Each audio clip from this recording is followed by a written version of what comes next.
आणि आता एक सविस्तर बातमी बघूयात। अजित पवार आणि धनंजय मुंडे यांच्यातील अंतर वाढत चालल्याचं स्पष्ट होतंय। बीडमध्ये डीपीडीसीच्या बैठकीत त्याचं प्रत्युत्तर आलं। अजित पवारांनी धनंजय मुंडेंच्या बाजूला बसणं जाणीवपूर्वक टाळलं का, अशी चर्चा रंगली आहे।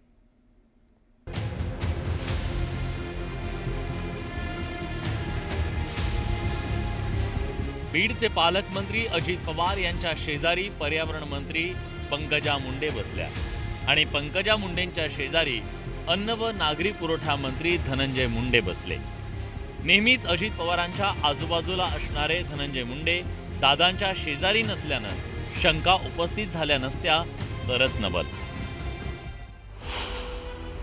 कारण राष्ट्रवादी काँग्रेसमध्ये प्रवेश केल्यापासून धनंजय मुंडे अजित पवारांचे निकटवर्तीय म्हणून ओळखले जातात। 2014 मध्ये विधान परिषदेच्या विरोधी पक्षनेते पदाची संधी धनंजय मुंडेंना देण्यात आली।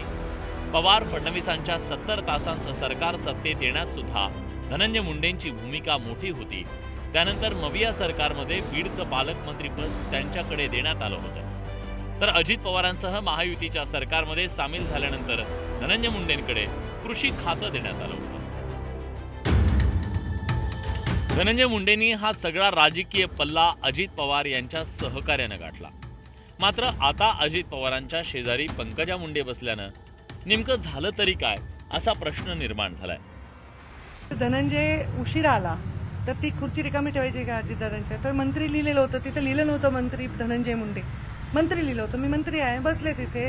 अजितदादांनी सांगितलं, मग धनंजय उशिरा आला मग तो बाजूला बस। एवढं त्याच्यात काही केस पाडण्याची आवश्यकता नाही। पंकजा मुंडेंनी बैठकीतल्या आसन व्यवस्थेवर स्पष्टीकरण दिलं।